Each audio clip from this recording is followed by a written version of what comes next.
પ્રસ્તુત છે પ્રાસંગિક.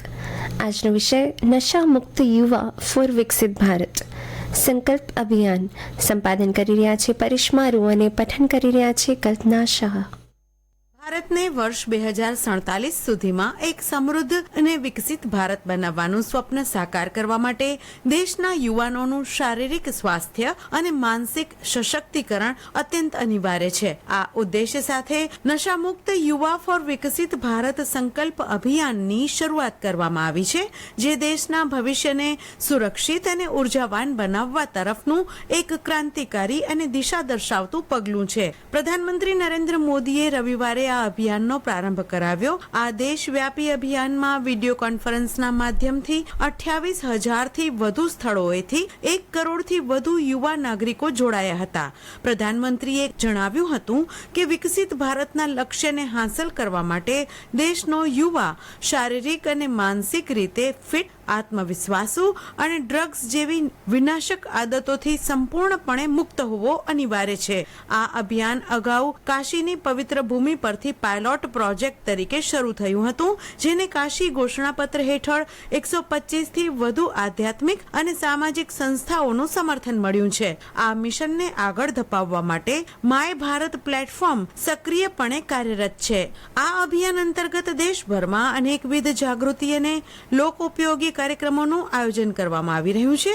આ અભિયાન હેઠળ આગામી 100 અઠવાડિયા સુધી સતત વિવિધ પ્રવૃત્તિઓ ચાલશે, જેમાં દરેક રવિવારે વિશેષ જાગૃતિ સભાઓ યોજાશે.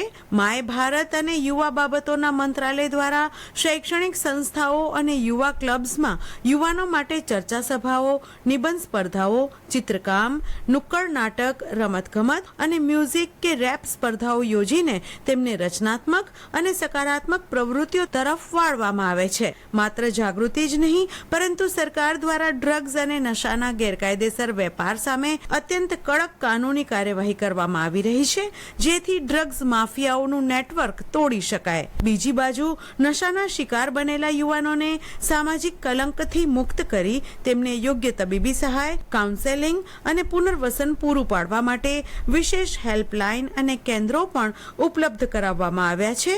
આ અભિયાનમાં 125થી વધુ આધ્યાત્મિક, ધાર્મિક અને સામાજિક સંસ્થાઓને જોડીને તેને એક વ્યાપક જન આંદોલનનું સ્વરૂપ આપવામાં આવ્યું છે, જેથી પાયાના સ્તર સુધી જાગૃતિ ફેલાવી શકાય. એક સ્વસ્થ, સક્ષમ અને સંસ્કારી યુવા પેઢી જ આત્મનિર્ભર અને વિકસિત ભારતનું સાચું નિર્માણ કરી શકે છે. આ અભિયાનને સફળ બનાવવા માટે માત્ર સરકાર જ નહીં, પરંતુ વાલીઓ, શિક્ષકો અને સમગ્ર સમાજે એક થઈને સંકલ્પ લેવો પડશે કે આપણે આપણા યુવાનોને નશા મુક્ત કરી રાષ્ટ્ર વિકાસના મુખ્ય પ્રવાહમાં જોડીશું. સાચા અર્થમાં રાષ્ટ્રની પ્રગતિ ત્યારે જ સંભવ છે જ્યારે આપણું યુવાધન વ્યસન મુક્ત અને પ્રગતિશીલ બને.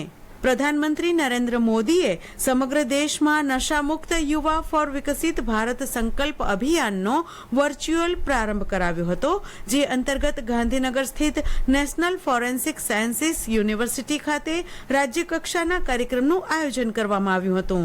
કાર્યક્રમમાં રાજ્યપાલ આચાર્ય દેવવ્રત અને મુખ્યમંત્રી ભૂપેન્દ્ર પટેલે ઉપસ્થિત રહીને હજારો યુવાનો સાથે સીધો અને પ્રેરણાદાયી સંવાદ કર્યો હતો.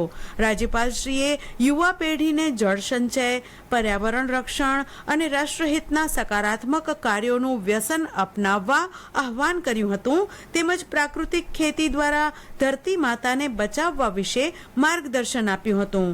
મુખ્યમંત્રી શ્રી ભૂપેન્દ્ર પટેલે યુવાધનને નશામુક્ત બનાવી માય ભારતના સ્વપ્નને સાકાર કરવા સંકલ્પબદ્ધ બનવા જણાવ્યું હતું.